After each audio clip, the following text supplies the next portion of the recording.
Travel along, Catholic pilgrims, as we learn from St. Augustine, Doctor of the Church, while we read his book, Confessions. Welcome, Catholic pilgrims. Today, we need to focus and put on our thinking caps. I had to do a lot of research for this chapter, but I don't want you to start sweating and worrying about it. As we read this, just take it in, and then I'll explain. Don't try to analyze it to death while I'm reading. It's probably not going to make a ton of sense right away, but we'll get through it. We will. Now, I'm not saying this to scare you. I'm saying it because I want you to just relax while I read it. I know that when I start reading something that is challenging, I tend to get tense and then just stress over the fact that I don't understand. But relax, I've got you. With that said, let's open to Book 11, Chapter 27, on page 275. Be resolute, my soul. Onward with all your endeavor. God is our defense. For his we are, he it was that made us. Onward, where truth begins to dawn.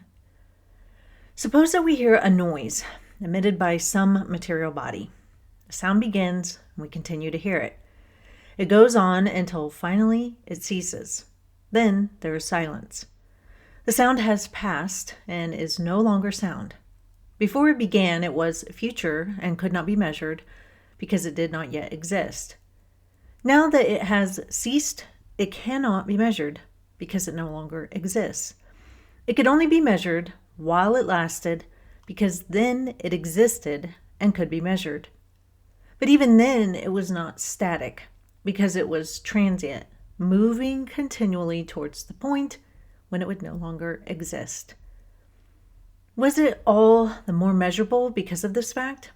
While it was transient, it was gaining some extent in time by which it could be measured, but not in present time, for the present has no extent. Let us assume, then, that it could be measured at this stage. Now, let us imagine another noise. The sound begins and goes on continuously and evenly without variation.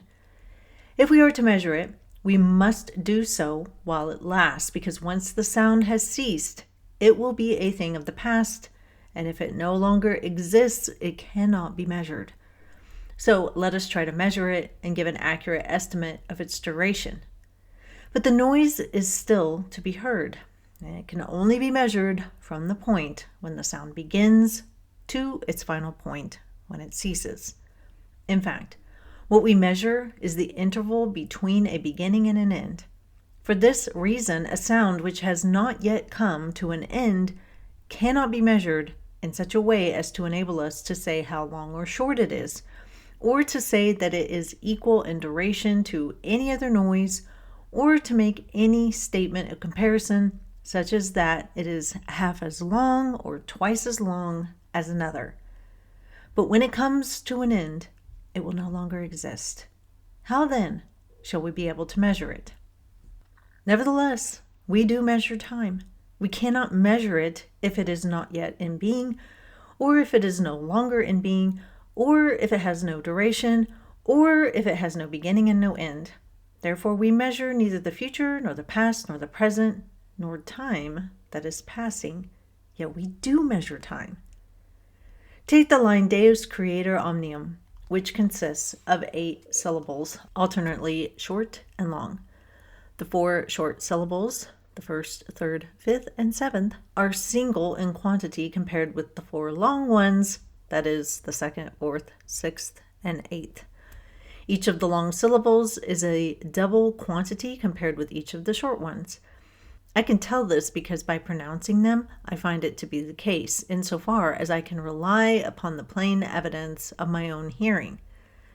As far as my ear enables me to do so, I judge the length of a long syllable by comparing it with a short one, and my ear tells me that it is twice as long. But I hear the 2 syllables one after the other, and if the short one comes first and the long one second, how is my ear to retain the sound of the short one in order that I may compare the two for the purpose of measurement? I must do this if I am to find out that the long one is double the quantity of the short one. But how can I do it if the long sound does not begin until the short one has ceased? Nor can I even measure the long one while it is still present, because I cannot measure it until it is completed. And once it is completed, it is no longer there to be measured. What then is it that I measure? What has become of the short syllable which I use as the standard of measurement? What has become of the long one which I measure? The sound of both is finished and has been wafted away into the past. They no longer exist. All the same, I measure them, and insofar as I can trust my practiced ear, I say confidently that one is a single and the other a double quantity. And by quantity, of course, I mean their duration in time.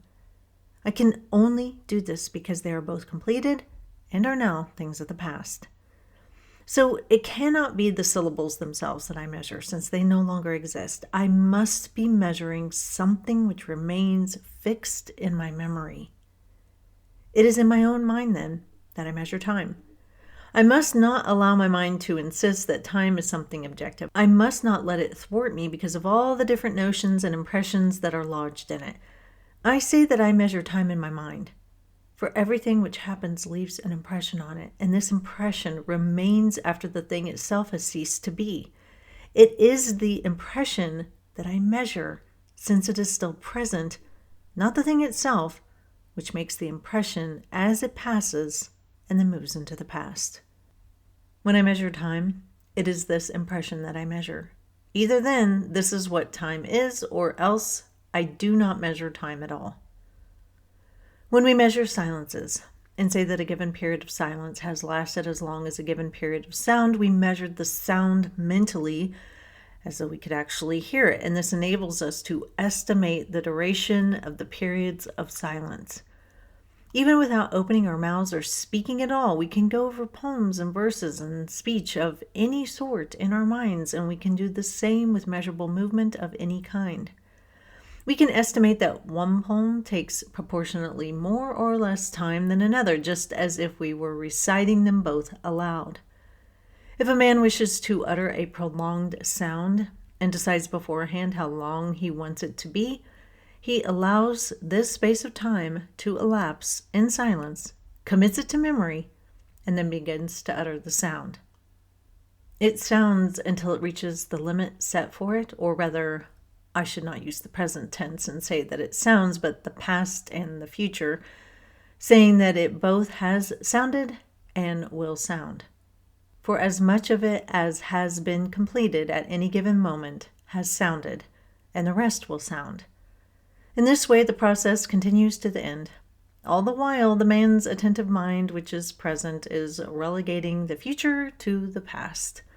The past increases in proportion as the future diminishes, until the future is entirely absorbed and the whole becomes past.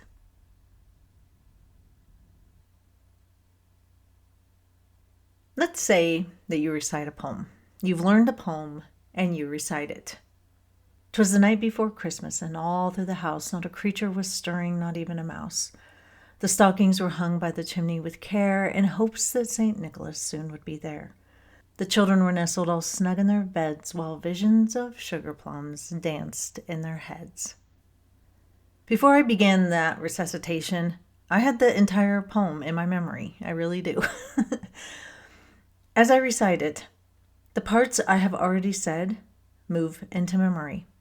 The words I currently say are the object of my attention, and the words I have not yet said are held in expectation. So the whole poem exists in my mind in a very weird way. Where is that poem stored in my mind? How are words stored in my mind? Now, this goes back to the early talks that St. Augustine had on memory and how we can recall things.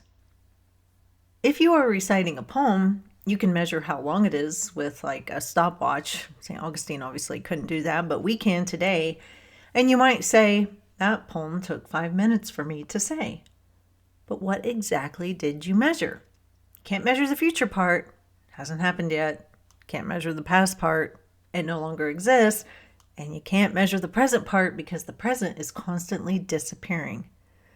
Boy, wouldn't St. Augustine be tripped out by recording devices? So, St. Augustine realizes we don't actually measure time as something existing outside of us. We measure something happening within our consciousness. And instead of asking, what is time? It's better to ask, how does time exist for us? For us, as humans, we are in time and we experience life as such. And it's kind of described online as a stretching through time. That's kind of how we experience it. We experience life as moving on a linear path through time.